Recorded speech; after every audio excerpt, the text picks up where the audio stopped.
Hola, ¿cómo están? Soy Quique Gómez y estamos aquí en Esto no es normal.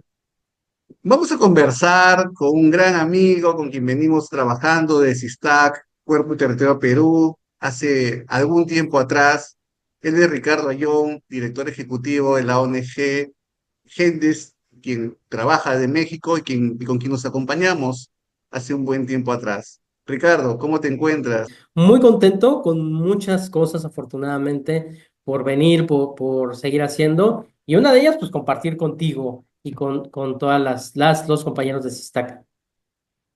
Bueno, nada, es una alegría también para nosotros tenerte en el programa y bueno, empecemos a conversar, sobre todo a escucharte, ¿no? Seguro que quienes quienes están siguiendo nuestro programa ya hace un buen rato, estarán muy interesados un poco escuchar en tus reflexiones, ¿sí? Y el día de hoy el programa va a tratar sobre la crianza desde el buen trato.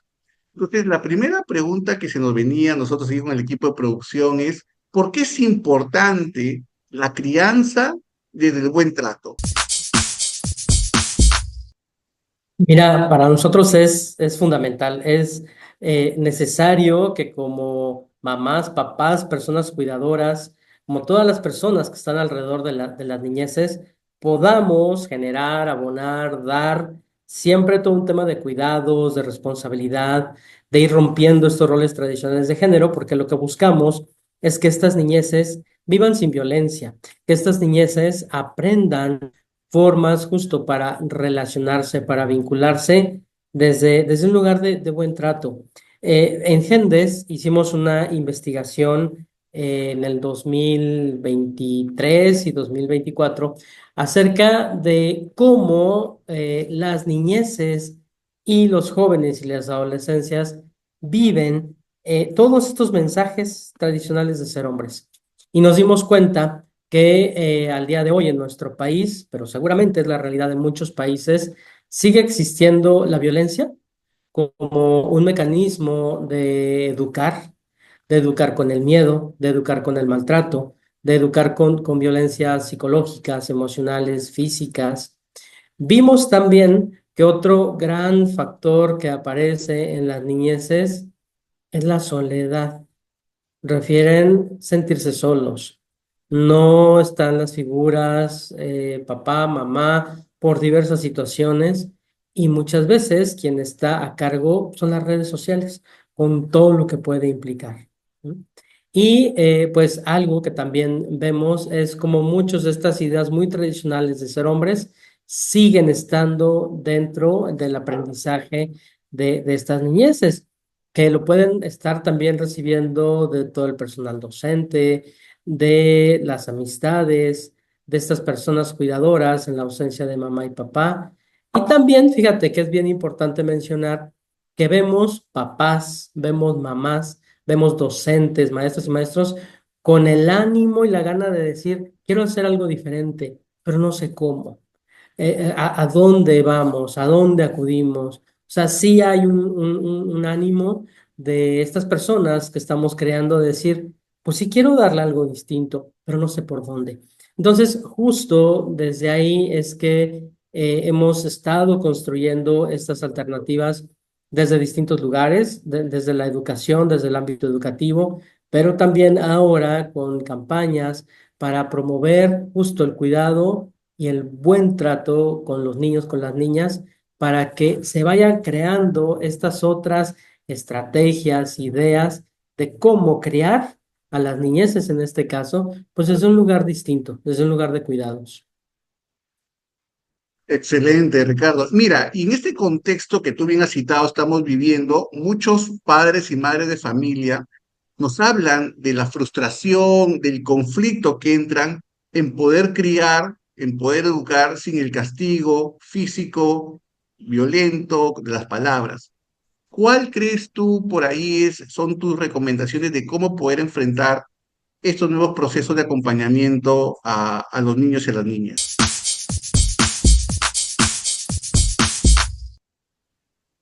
De entrada, decir que no es sencillo, es algo complejo, pero que es fundamental el trabajo personal, el tener mucha claridad, en este caso hablando como papá, mirando a las mamás, a otros papás, pues la importancia de estar mucho en contacto contigo, de en esos momentos, como bien dices, de tensión, de frustración, que va a haber, porque sí va a haber estos momentos de tensión, si el niño o la niña eh, ¿no? Va a ser esto que le llaman, ¿no? Mal llamados los terribles 2 años, 3 años, en donde, claro, están aprendiendo ellas y ellos a manejar también sus emociones, ¿sabes?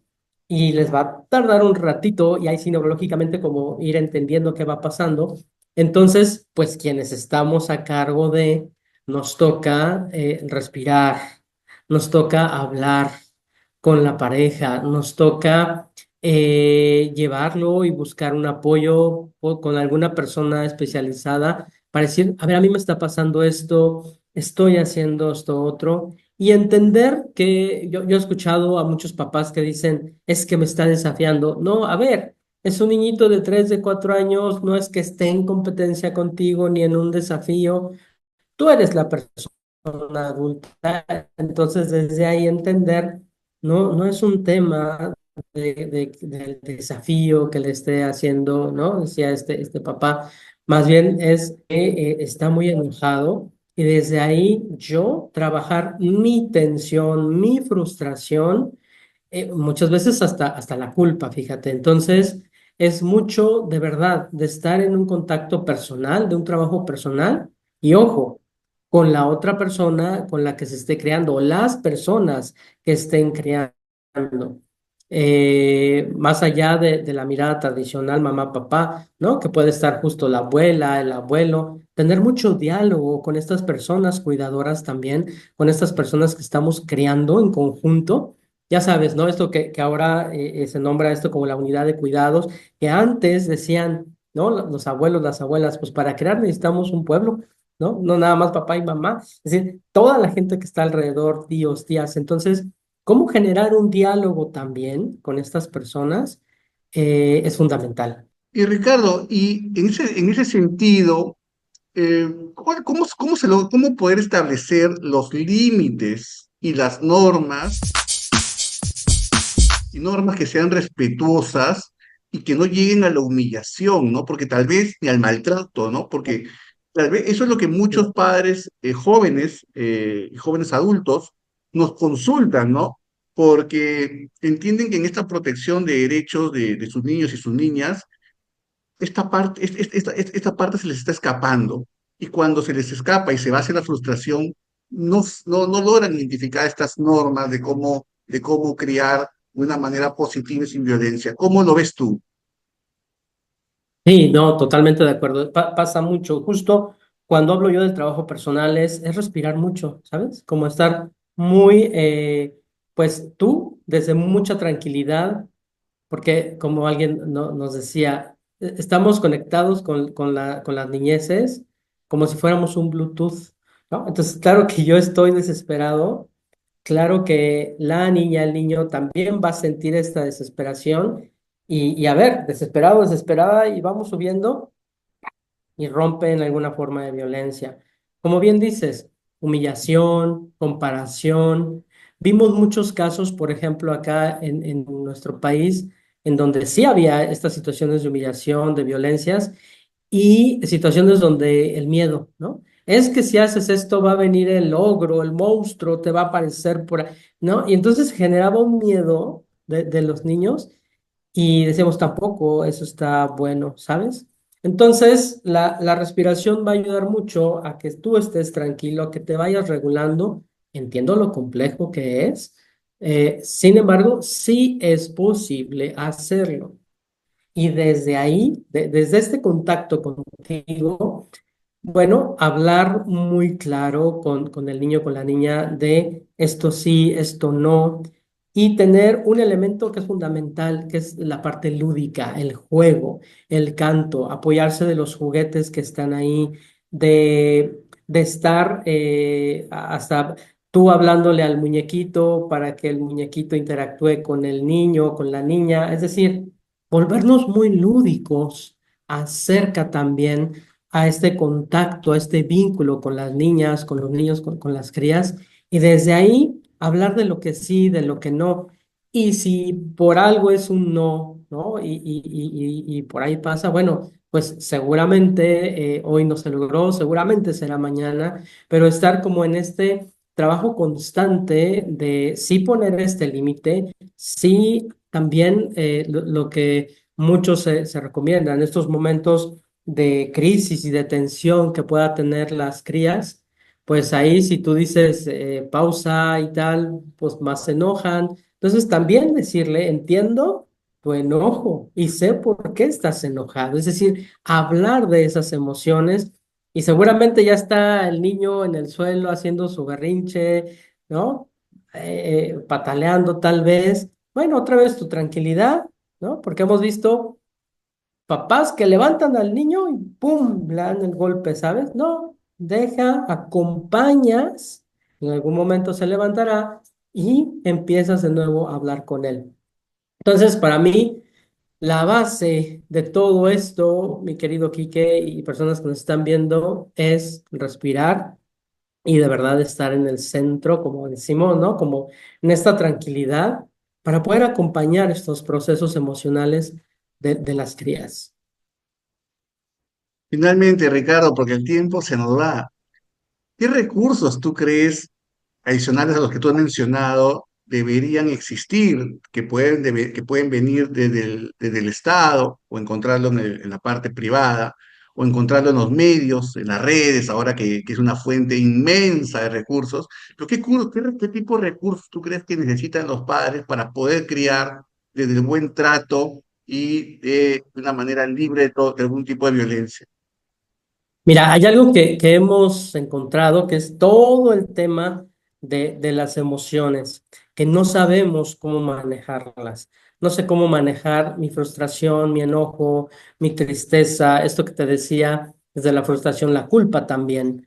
Entonces, el hablar de ellas, de las emociones con mamás, con papás, personas cuidadoras y docentes, es fundamental. Muchos maestros nos dicen, no sé qué hacer, o sea, no sé qué hacer ni conmigo, ni con mi enojo. Me estás pidiendo que acompañe los enojos de los niños, no sé qué hacer. Entonces, un recurso muy importante es hablar, dialogar, conocer y trabajar cómo vivimos estas emociones nuestras ante todas estas situaciones de tensión, que no hay muchos de estos recursos. En Gendes estamos trabajando en una intervención, en una guía de cómo acompañar al personal docente de lo que en nuestro país hablamos de los preescolares, de cómo acompañar a niños, niñas de 3 4 5 6 años y dar estas herramientas de cómo manejar, de cómo en todas las actividades que ya tienen planeadas, que de por sí ya es mucha carga también de trabajo, mucho estrés, el que generalmente viven también las personas docentes, cómo acompañar estos ejercicios de manejo de las emociones para ellos y que transmitan y que puedan trabajarla con las y los niños. Entonces, dentro de muchas cosas que podríamos decir, yo me quedaría como este eje fundamental del manejo de las emociones que pues, no es cosa menor. Es algo muy importante, muy, muy fundamental porque podemos aprender muchas otras técnicas y estrategias en libros, pero si yo no estoy en esta autorregulación, se vuelve complejo. Muy bien, muchas gracias, Ricardo. La verdad ha sido un placer escucharte, estas reflexiones importantísimas, agradecerte una vez más y también agradecerles a todos nuestros seguidores del programa No es Normal, sí, que se han conectado el día de hoy, que vienen siguiendo el programa en cada una de sus emisiones. Y les anunciamos que tendremos nuevas emisiones con nuevos contenidos que serán de gran interés. Estuvimos el día de hoy con Ricardo Ayón, director ejecutivo de Gende desde México. Tus palabras finales, Ricardo. Pues más bien mucho agradecimiento y que visiten las páginas de Gendes, www.gendes.org.mx. Mucho de lo que hemos hablado estará ahí. Tenemos cápsulas, tenemos información y que desde ahí puedan ir conociendo, integrando este conocimiento en beneficio de las crías. Bueno, ya saben, ya nos dejó la dirección donde hay mayor información para seguir profundizando en nuestros conocimientos sobre lo que es la crianza positiva, ¿cierto? Una crianza de buen trato y sin violencia para nuestros niños y para nuestras niñas. De hecho, que nos va a servir mucha esa información que podemos encontrar en la web de Gendes. Así que nada, muchas gracias a quienes se conectaron, quienes nos siguen el programa. Nos vemos en un pronto programa desde lo que es No es Normal. Muchas gracias, Quique Gómez. Hasta la próxima. Chao, chao.